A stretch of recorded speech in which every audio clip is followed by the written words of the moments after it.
ask, could you give a hand to our youth team who led us in worship today?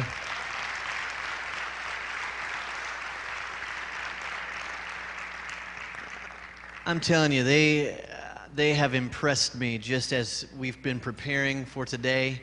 It's a big day whenever you get to lead worship in front of the adults. Sometimes the adults can be scary. They don't dress like us. They don't look like us. And what if they don't like our music?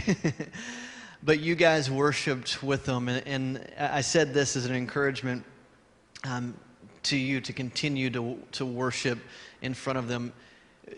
Whenever a teenager gets up here on this platform, this is a practice stage. Granted, it's not practice whenever we worship, but you are giving them the ability to lead you in worship, and how you respond communicates how much you want to encourage them for that chance whenever they're adults leading worship. Because if they're up here and they're nervous and intimidated, and they've got a bunch of adults who are saying,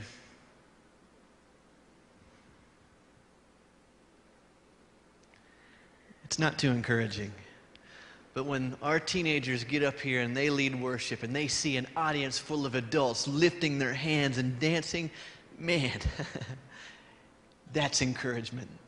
So I encourage you to always worship whenever these teenagers take the stage, because you prepare them for the next step in life.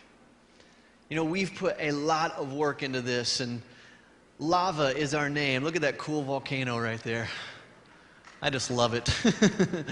What does lava mean? The reason why we named our youth ministry Lava is because we thought of so many different names based on the idea of solid rock. We wanted it to tie into the church and Pastor Jay's vision of solid rock. And we thought of several different names that tied into rock, and just nothing sounded right. But I just happened to be watching, I don't know if it was Discovery Channel, one of those channels, and they were showing the volcanoes in Hawaii, and they were showing lava flow into the ocean. And whenever that lava flowed into the ocean, it actually solidified and became hard. And they were talking about, this particular show was talking about how the land mass in Hawaii is actually growing, because as lava continues to pour into the ocean, the land mass is getting bigger. And I was like, oh my goodness, it just hit me. We'd actually been praying about it for several weeks, and it just came to me. I was like, lava is molten rock. That's it. When the fire of God transforms us to be a rock against the waves of life. Amen? We've got a generation, a future generation, that I pray the fire of God is transforming them and growing God's landmass, so that whenever Satan throws a big wave at us, boom, we are strong, hard as a rock. Because on God's foundation, He can build an awesome church. Amen? You know, we have a lot of work to do to prepare this next generation. Because we see all the time, actually, we've seen throughout time how culture has changed. If you remember back when you were a teenager, how much different was it then to what it is today? Depending upon your age, that might vary. But I'm not too old, but already I have noticed significant changes from when I was a teenager till today. My wife, she got me, I'm officially old now. I just want you to know. I've got medicine that I have to take every day, and I've forgotten to take it a couple of times, and I can't do that. I have to take it. She got me one of those Monday through Sunday pill organizers. I am no longer young. Time changes things. Whether it's because human changes our wants or desires change. No matter what, time changes. For instance, my grandmother, I can remember her saying that, when she was young, I think I shared this with somebody, maybe with you guys last year. Her and her sister, she had a twin sister, back in the 60s, they snuck out of the house. They were actually Assemblies of God kids. They snuck out of the house and went to a movie. No. They went to the movie, and that was a sin in the 60s. And before they didn't show previews to other movies back then. I guess they showed world news events before the movies. Well, there was a world news event that Israel signed a peace treaty. I don't know if 64, 65. When was that? 48. No, there was something else. I don't know. Maybe I'm getting the story mixed up. Regardless, they were talking about Israel and maybe the possible of doing something. I don't know. Whatever it was in the 60s. And it panicked them because they knew that if Israel does this thing, this could be the end of times. God's going to come back with his rapture. And if he finds them in a movie theater, they are toast. Now, times have changed since then, right? And whether it's God-ordained change, whether it's mankind becoming comfortable in their sins, regardless, many of us go watch movies today. Culture has a way of changing things. And if there's one thing I've seen in teenagers today is that we have to prepare them for the next generation. Because I've heard some bad news about things that are to come. You can watch the news and only expect that things are not going to get better. If anything, they're going to get more confusing. Peace, war, it's all at our minds. The economy is going downhill. I mean, you watch the news and it's bad stuff, isn't it? And then we're bringing our future generation up into this world, and if we get lazy on them, and we don't teach them what it means to serve Christ all the days of their lives, then it's going to get to the point, this is what the predictions that I've heard, that by the time we reach this next generation, or by the time this next generation gets to where we are in our age, less than 10% of them will even go to church. That's scary. We've got a lot of communicating to do. Communicating of the gospel. Communicating of the love of Christ that has changed our lives. We need to communicate it to them. And so today, I want to talk to you about smart communication. Smart communication. We all need communication. And many of you, just by show of hands, look around. How many of you have one of these devices? A cell phone. Look around. All of us. Most of all of us. And those teenagers that don't are like, man, everybody else has one. I remember there was a day, again, culture has changed, but there was a day when these things weren't so small and portable and they didn't have all these cool little gadgets on them. Whenever these things first came out, they were huge. Matter of fact, when they first came out, they were car phones. And if you remember what a car phone looked like, if anybody ever saw one, they looked like a huge battery pack on the end of a phone that had a big long curly cord that you actually plugged into your car. And you couldn't speak on that phone unless you were into your car, and you had to be in a place that you could even talk on it. They were pretty much worthless unless you just happened to be in a big city area. But thankfully, technology has changed, and it has brought us these smart devices. Now, these things help us to communicate easier. We can do many things with these things. We can text, we can email, we can schedule, we can find things of GPS signals, we can get directions from our phones, we can get on the internet. There's so many things. These are called smart devices because they allow us to communicate in a smart way. But I don't necessarily want to talk about the device. I just want to use the device to talk about smart communication. We all have to communicate. And no, I do not want you texting me during my message.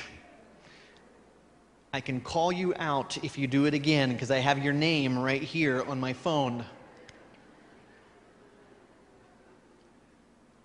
I want to talk about communication in your relationships. I want to speak specifically to parents, because as parents, we are responsible to raise up this future generation. We have to communicate with them effectively. We have to communicate wisdom to them so that when they are our age, they can then communicate to their children and raise up another generation. But whether you are a parent or not, everybody has to communicate. If you have a spouse, you have to communicate, right?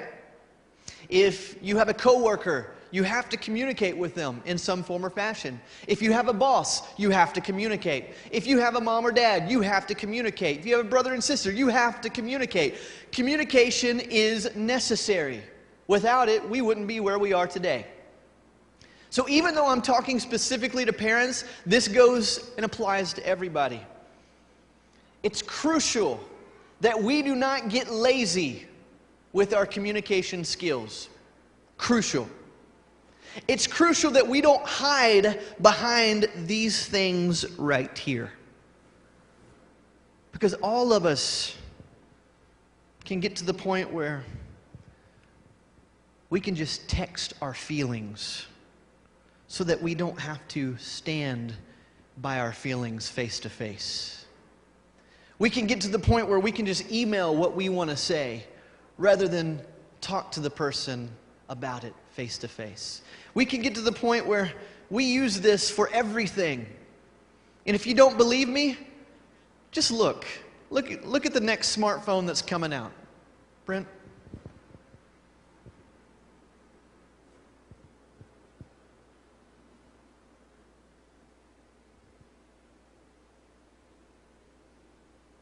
A phone that plays music, connects to the internet, and displays HD movies.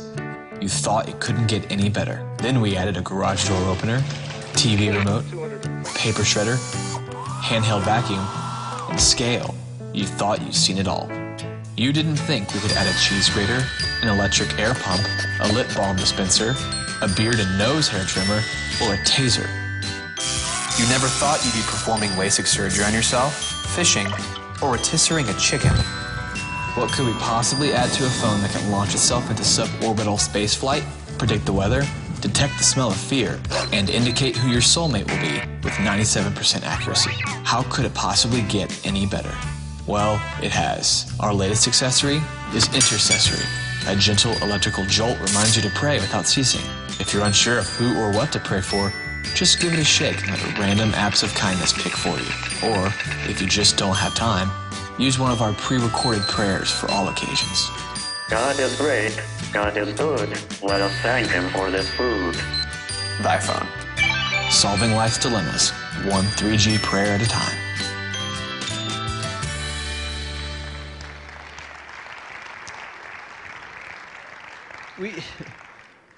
We have a tendency to get lazy with technology because when it comes so easy, we lose the discipline of what it takes to go through life. You know, I mean, that commercial is obviously a funny commercial to me because how many times do we forget about praying? Oh, we'll just let our phone do it. We're late, so instead of calling our spouse and telling them, hey, I'm sorry, we're running late, we just text them because then we don't have to deal with it. Anybody know what I'm talking about?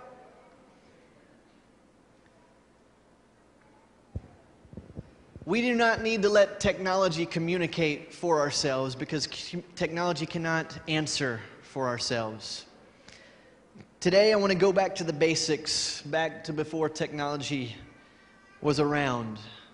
This is such an elementary message. It's not going to be one that I drive home with scripture. It's not going to be one that just is a Pastor Jay Bailey, just one of those things that just glues you to your chair and is like exhilarating. This is a youth pastor message. A simple, elementary message. Going back to the days before phones. But I want to use the cell phone as the example. Number one, if you want to communicate with your kids, with your spouse, with your mom or dad, number one, if you're going to use a smart device, you first have to find a signal. Number one, if you don't have a signal, you will not be able to communicate properly. Everybody with me? How many of you have had a cell carrier that you just weren't happy with, and so you switched carriers because you weren't getting the proper signals? Anybody in this room? Come on, I know.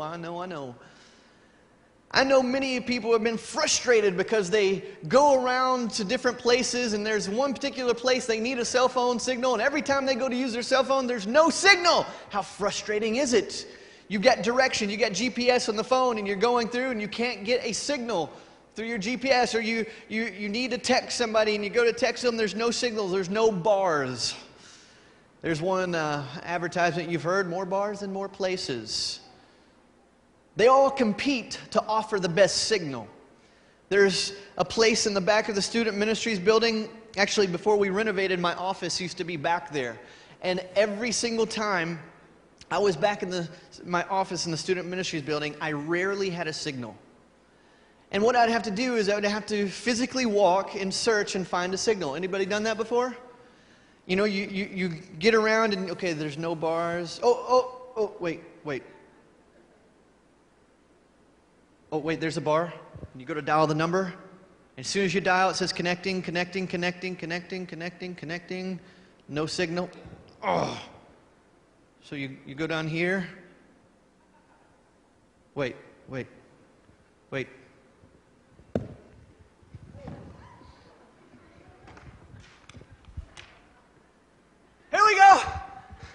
Here we go.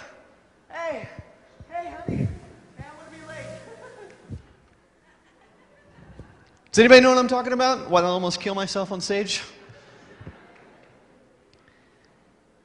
In order to find the signal, sometimes you have to go searching for it. Now, the better they come with technology, the easier it is to find a signal.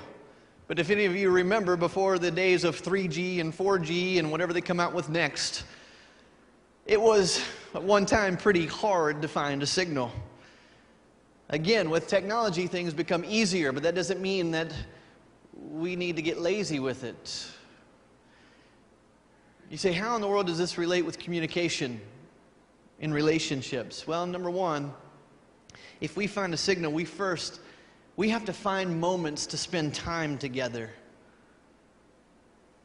We have to physically sometimes get up and search for the signal with our spouse. Search for the signal of our child or our best friend or whoever it might be we're trying to communicate with. Because signals just don't come to you. Sometimes if you're busy working, you might be even in the area, but there's no signal.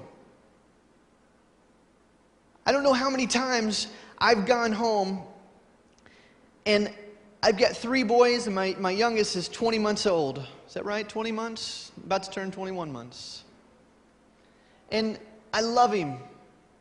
He's such a bundle of joy, and he's now starting to talk. And every time I come home, I could go and take out the trash and come back inside. Every time I come in the door and close it, Dad. And he says, Dad. He runs to me and he hugs me. His head comes about right here. And he puts his head in between my legs, and I love on him. Because he's so happy to see me. And what do? I get if I'm coming home from work, I get my computer out and I go and I sit on the couch. And if it's a week like this week where we've got a lot going on, I sit on my couch because I got so many things I got to get done. And even though I'm in the area, I'm in the coverage area, I don't have a signal. Because I'm in tune to something else. And I can have all 3 of my boys playing all around me. But there's no signal. We have to make time to search out the signal. We have to be looking for it. Just like a cell phone, if we were to look and search for that signal, we have to physically move until we find it. It's the same with relationships. Sometimes you have to look for those moments. You have to make time for those moments. And those times they can happen all the time. They can happen anywhere. They can happen in the car. Instead of driving to work and thinking all the things that you got to get done today, what if you made opportunities to talk and spend time and ask questions? They don't have to be 4-hour conversations. We don't have time in this day and age to communicate with somebody for 4 hours anymore. I remember I'll share a little bit more about my mama. She's actually sick. She was supposed to be here. Her and my father were supposed to be here today, and she is sick with a bug this morning, we found out, so she is not here. But I remember my mom, she could talk. She had the world's record for talking on the phone. Oh my goodness. I would play Cars by her feet while she talked on the phone. And again, this is before wireless technology. So she would have a cord, like we had a 20-foot phone cord, you know what I'm talking about? And she would have it stretched around the kitchen, through the hallway, into the living room. She'd be talking, and I would just be like underneath her feet, and I could play for hours while she spoke to people. Communication doesn't happen like that anymore, does it? We don't have time to communicate for hours anymore. Sometimes communication doesn't have to take hours. We can find little moments to tune in, little moments to appreciate them, little moments for a parent just to smile at your son or your daughter and say, "I love you." That's communication. It could even be at the breakfast table. Take a look.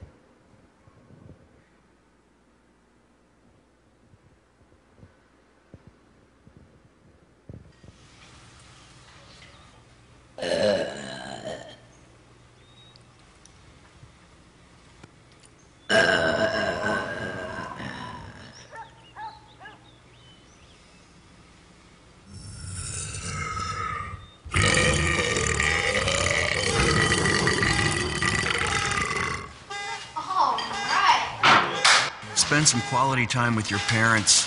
They need it.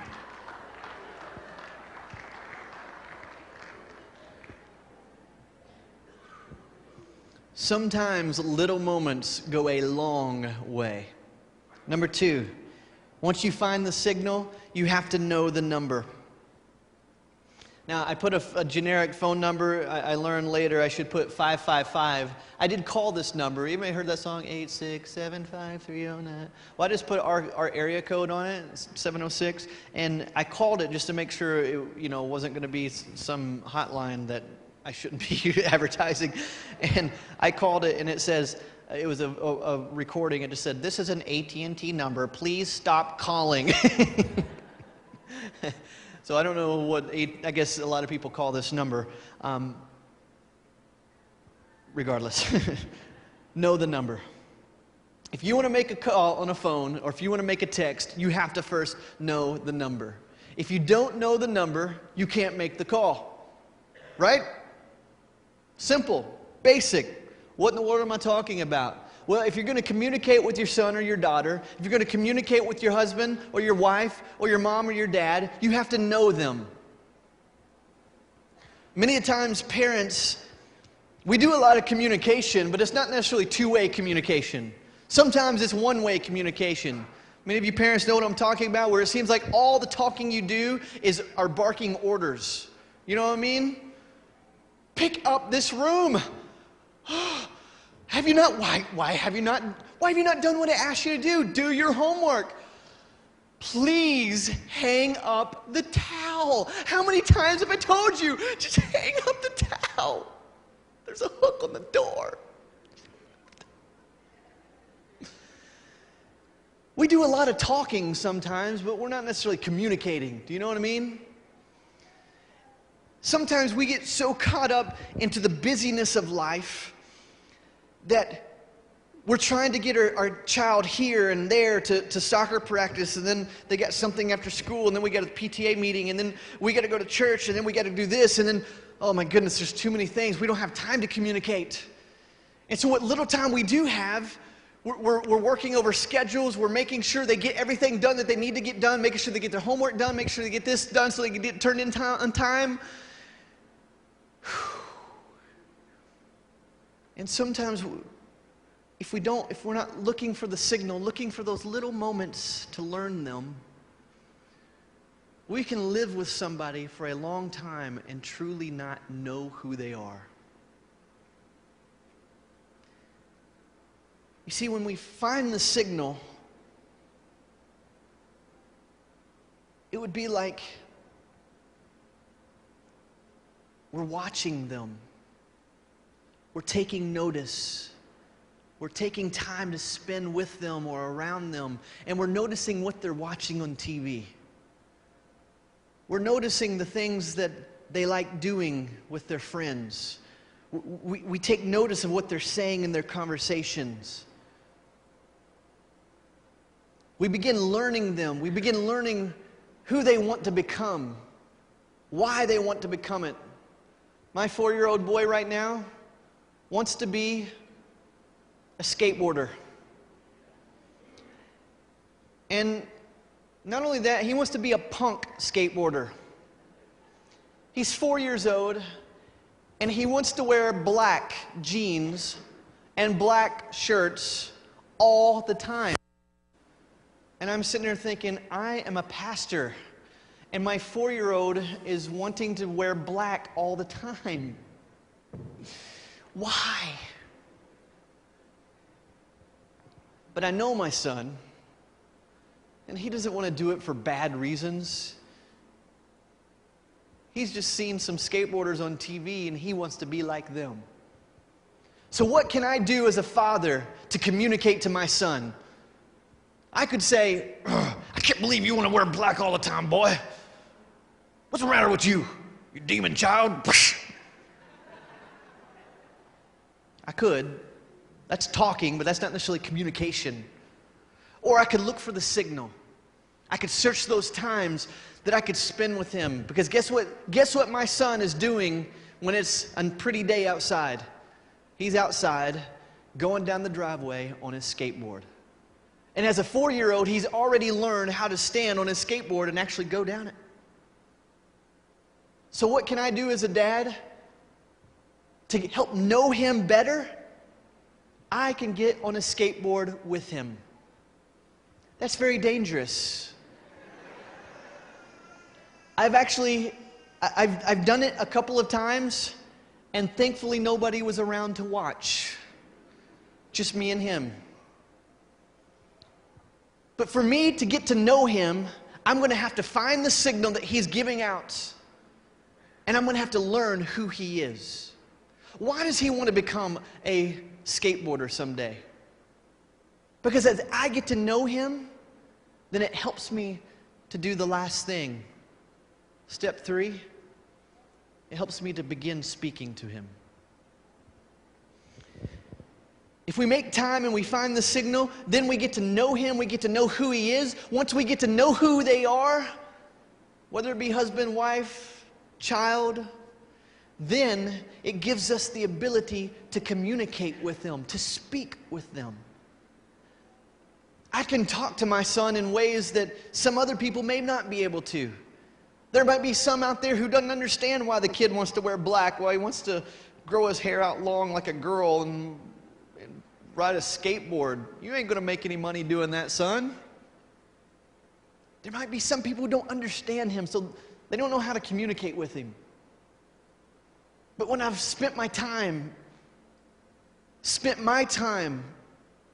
finding his signal, just getting to know him, then I can start talking to him. And I can speak with him in such a way that maybe he'll understand me. Because if I understand him, maybe he'll understand me.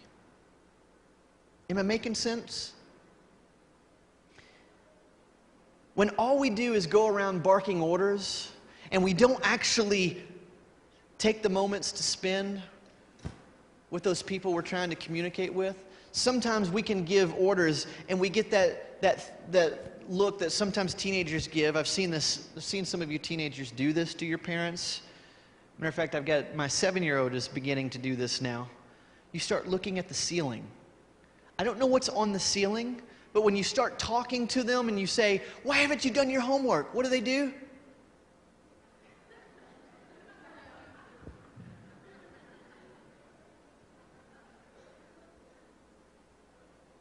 Does anybody know what I'm talking about?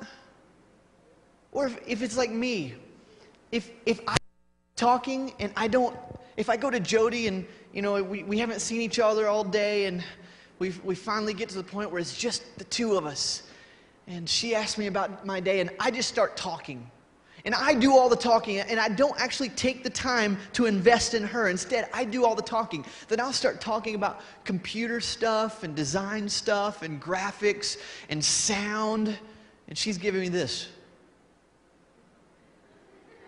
How many's ever seen the bobblehead before?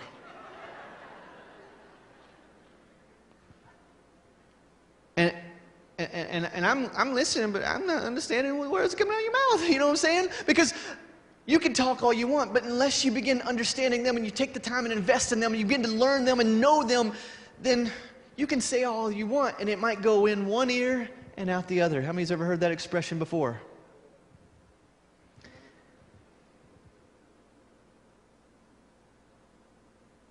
We have a young generation who needs some advice.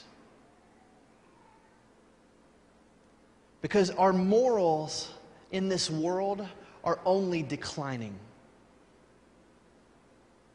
And what has happened is our families have learned to communicate through these. But when it comes time for your teenager to understand what sex means to them, this is not going to work.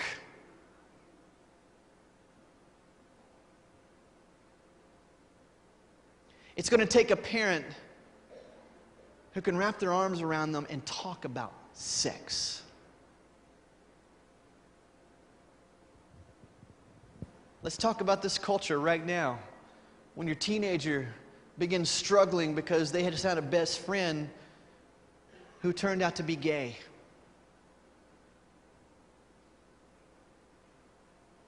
And they don't really, think it's a bad thing. Well, it says it in the Bible, but Mom, it's no big deal. Dad, it's just what they want to do. It's okay. You can't talk about an issue like that through technology. Those are the chances that you will have to find the signal, you will have to know them, and you will have to be able to share your heart with them. But if you haven't had any practice whatsoever, then it might go in one ear and out the other.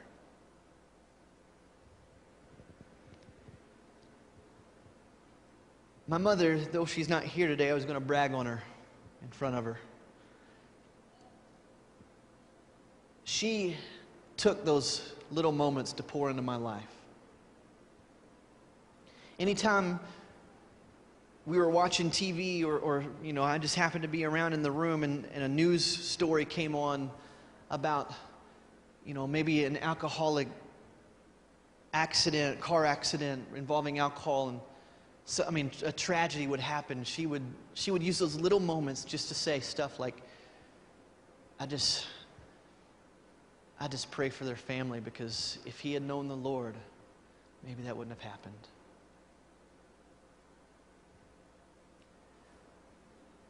The times when we would hear of somebody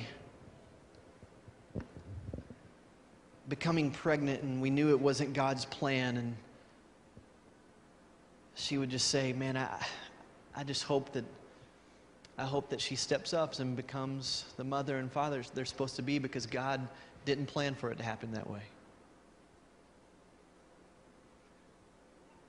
I remember some of these conversations that I've had with my mom. I remember, matter of fact, a specific conversation that I had involving things like sex. Because my mom took the time to invest in me. She found my signal. Because she knew who I was, she learned me. There would be times like, once I remember I was sitting on the countertop in the kitchen and she was doing dishes, and I remember specifically, I can't tell you the exact conversation, but she just basically said it like this: you better get married, son. You better not do things with a girl that you know you shouldn't be doing. Simple as that. Now, I could have done this. But I didn't. You know why I didn't? Because she invested in me. Because there was communication there. There was a respect that was built from that practice of communication. In fact, in Proverbs 4:3, it says this. It says, "For I too was a son to my father, still tender and cherished by my mother. Then he taught me, and he said to me, take hold of my words with all your heart. Keep my commands, and you will live." Now stop right there. There's something I want you to notice just out of these two verses. First, his parents spent time with him, and they cherished him. They spent time with him. They found his signal. They cherished him. They learned who he was, and they valued what he wanted to be. They valued what his aspirations were, what his dreams and his goals were. They cherished him. And what did he do? He listened to him. And in verse 5 it goes on, it says, "Get wisdom, get understanding. Do not forget my words or turn away from them. Do not forsake wisdom, and she will protect you. Love her, and she will watch over you. Wisdom is supreme. Therefore, get wisdom. Though it cost all you have, get understanding. Cherish her, and she will exalt you. Embrace her, and she will honor you. She will give you a garland of grace around your head and present you with a glorious crown." What happened? Wisdom was passed on through communication. Wisdom was passed on because there was a relationship built out of respect where the son listened. And that boy that's being written about right here, this writing, goes on to present before his parents a crown before them.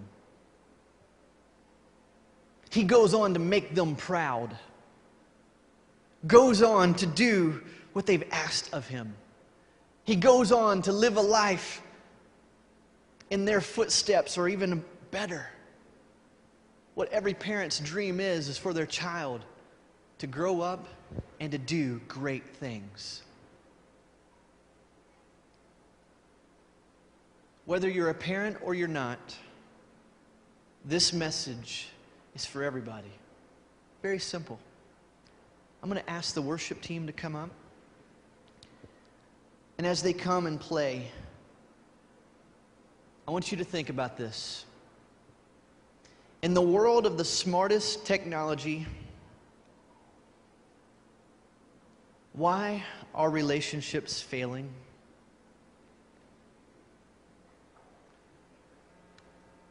Why are families falling apart? We have God, and we've got technology. But sometimes we lean towards the smart technology that man has made, rather than the smart technology that God has given us. Taking the opportunities to spend time with those we need to spend time with. If you've had a broken relationship, if you've had a person in your life that just things are still tough with right now, there's 3 ways that will help you communicate with them. If you don't communicate with them, it might stay tough. It might stay hard to get through. Whatever you're going through, whatever battle you're facing, whatever rocky road you're walking through together, it might be tough until you talk to them. First, make time to spend with them. Second, learn a little bit about them. 3, begin talking. If you've had a bad relationship in the past and you're trying to reform that relationship, it may not be in a 20-second conversation that everything is worked out. Sometimes it might take days of talking to build that trust back. Sometimes it might take a long time until they can see that what you're communicating stands up. Regardless, what I want to challenge you is don't depend on this to say goodnight to your spouse whenever you go to bed. I can just imagine that. A husband and wife goes to bed, and instead of saying goodnight and kissing each other goodnight, they text each other, "Good night, sweetie."